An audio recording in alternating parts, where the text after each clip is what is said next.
Good evening, Democrats. Thank you so much for having us with you this evening. Thank you to our outstanding DNC Chair, Tom Perez. And thank you to our State Chair, David Pepper. Can't even see him. There he is. Thank you for returning my calls back when I was running for chair of the DNC. I'm honored to be with a number of my competitors tonight, including a great Ohio leader, Congressman Tim Ryan, and I'm proud to be part of the most diverse and wide-ranging field of Democratic candidates in history. And you're in for a treat this evening. I would say that I'm not going to tell you who to vote for, but I actually am going to ask for your vote. And I want to acknowledge Congresswoman Joyce Beatty and all from the delegation who are here trying to do the right thing in Washington. Thank you. I'm so glad to be here in a state that really does decide in so many ways where this country is headed. It is true. As Ohio goes, so goes the nation.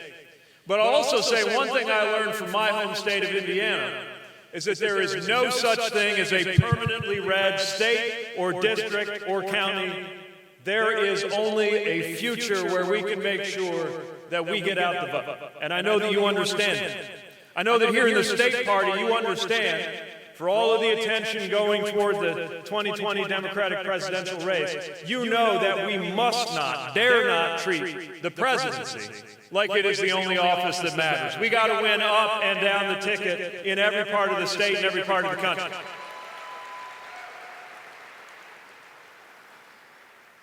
Friends, I'm running for president because I believe America is running out of time.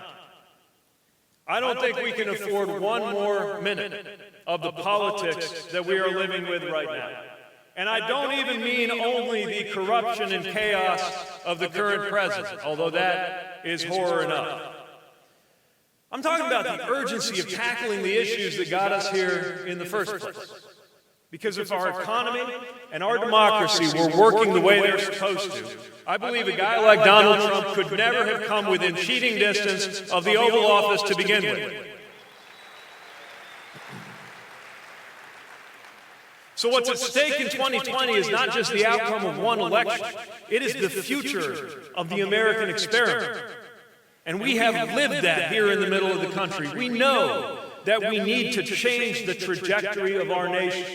That there's no such thing as going back to normal because the old normal didn't work. We got to create a new normal and make sure that the future is better than the past. That is the task in front of us. And this crisis has been brewing for decades, especially in places like the industrial Midwest. I grew up not that far from here in northern Indiana, passing collapsing factories and empty houses on the way to school, learning what happens when politicians forget about us. I have seen how the decisions made in those big white buildings reach into our neighborhoods, our communities, our paychecks, our homes, and our families. People in my life have been killed by the opioid crisis, and people in my life have been saved by the Affordable Care Act. My family's finances have been pressured by six-figure student debt, and they've been rescued by Medicaid. The course of my life was altered by the orders that sent me to a foreign war. And my marriage exists by the grace of a single vote on the United States Supreme Court.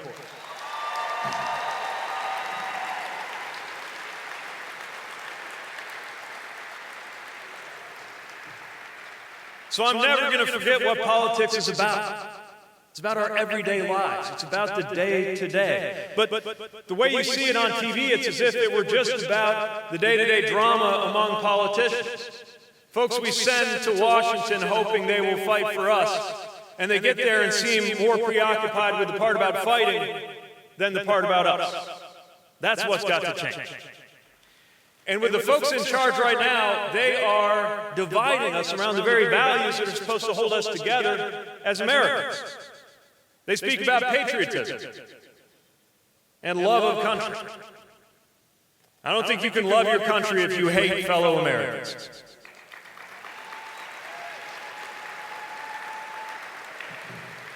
Honoring the flag means that you'll never use it as a weapon against somebody else. Means when a congresswoman speaks up, she will not be subjected to racist taunts by the American president in her own district.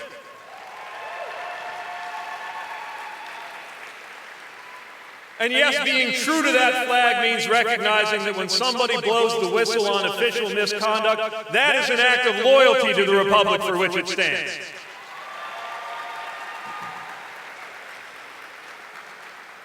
They talk about faith, but I can't find a word of Scripture that would justify a budget that cuts food going to hungry children or an administration that tears families apart at the American border. Whatever happened to I was hungry and you fed me? I was a stranger and you welcomed me. What about those values?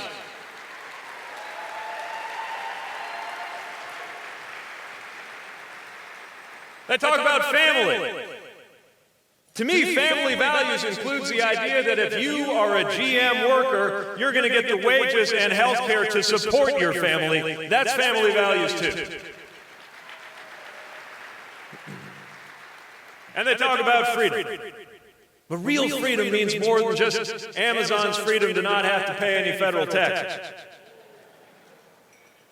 Sure, sometimes freedom does mean getting government out of the way. Like making sure we get government out of the business of dictating to women what their reproductive health care choices ought to be.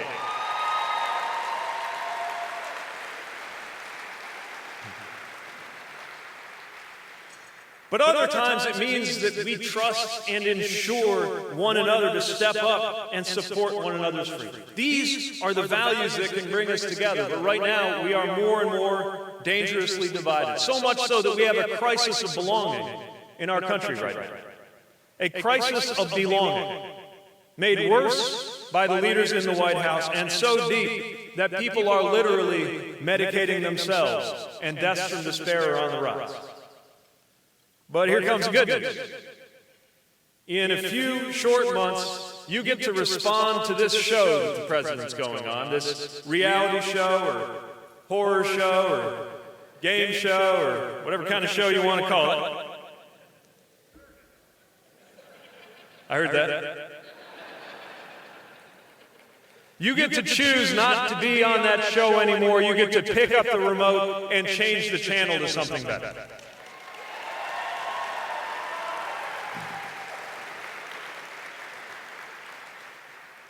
This is a time for ideas that are bold enough to get the job done and capable of bringing our country together. And that is how Democrats win. It's how Democrats always have. From John F. Kennedy to Barack Obama, presenting new ideas, welcoming a new generation. We win when we offer leadership calling America to its highest ideals and insisting that our nation be better than ever. And that's what I'm here to offer. The Republicans are going to run their usual playbook no matter what, but it's not going to work quite as well when I'm your nominee. They'll call us socialists, but in my case, I'll have to say that about somebody who worked with the private sector to deliver jobs. They'll attack Washington, but in my case, they'll be saying that about a mayor from the industrial Midwest. And if they talk tough and this president keeps throwing military parades and hugging the flag, sometimes literally, well, he's going to have to defend his fitness to be commander-in-chief against an American war veteran who's faced worse incoming than a tweet full of typos.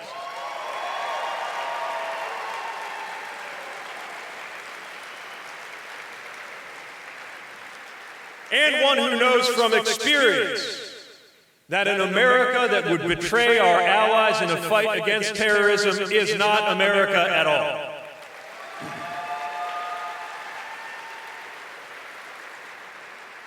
I'm more than ready to deal with this president, but this election can't just be about him, because the more we're talking about him, the less we're talking about you.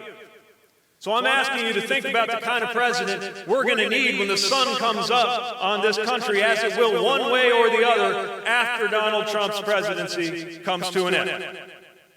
Dealing with the problems that didn't take a break. And I want to be the president to bring our country together at that time. I will be a president who you can look at TV and have your blood pressure go down instead of up when the subject of the White House comes up. One who will insist on delivering health care for every American, Medicare for all who want it, so that you can choose what's right for you and you have a public alternative to a private plan if it's letting you down. Instead of tax cuts for corporations, we will empower workers, and we will match the ambition of the Marshall Plan that rebuilt Europe with a Douglas Plan to end systemic racism in this country, because your race should have no bearing on your health or your wealth or your life expectancy in this nation.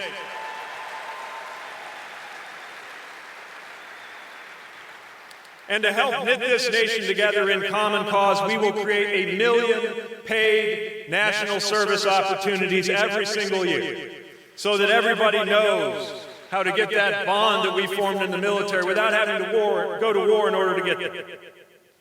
And yes, in the name of national security, when I am president, we will see to it that the Second Amendment can never again be twisted into an excuse for inaction to keep our schools and our shopping centers and our neighborhoods safe. You're going to get a president who understands that personnel is policy, who will appoint an attorney general who will be an attorney for the American people, not a private lawyer for the American president.